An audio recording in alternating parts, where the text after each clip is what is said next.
Hamas is accusing Benjamin Netanyahu of cheap blackmail. Now, they're probably not the harshest words the group's ever reserved for the Israeli leader, but let me explain what's going on. So after 6 weeks, phase 1 of the Gaza ceasefire has expired.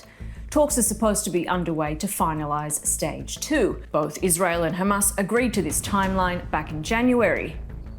And here it is. Netanyahu doesn't want to go along with the terms he agreed to. Instead, he's trying to impose new terms. He's demanding Hamas agrees to an extension through Ramadan and Passover.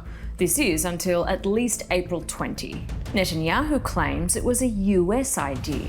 Israel has accepted President Trump's envoy, Steve Witkoff's plan to extend the temporary ceasefire by 50 days. During that time, we can discuss the conditions for a permanent ceasefire that will end the war in Gaza.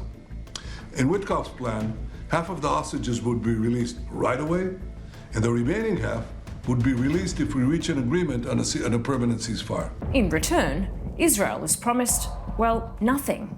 Hamas has said no to the proposal, so Netanyahu has resumed the aid blockade of Gaza and has warned there will be further consequences if Hamas doesn't agree to his demands. The countries that helped negotiate the whole deal, including Egypt, have condemned this Israeli adjustment. ولا يمكن السماح أو قبول استخدام المساعدات كسلاح للعقاب الجماعي وللتجويع. هذا أمر مرفوض تماماً ويمثل انتهاك صارخ وصريح للقانون الدولي الإنساني. And there's more. By trying to get an extension, Netanyahu is delaying the prospect of a permanent truce and a full Israeli withdrawal. For anyone who's been paying attention, this probably isn't much of a surprise. From the beginning, Israeli analysts, commentators, even Israel's allies warned Netanyahu would sabotage the deal. If you recall, a member of Netanyahu's own coalition, Bezalel Smotrich, has repeatedly claimed he and the Prime Minister had reached a backdoor deal that will keep Netanyahu's precarious government in power in return for commitments on Gaza.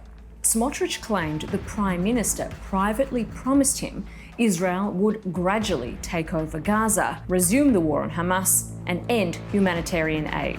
The families of some captives still in Gaza have accused Netanyahu of playing with the lives of their loved ones, while the people of Gaza fear one war is about to be replaced with another.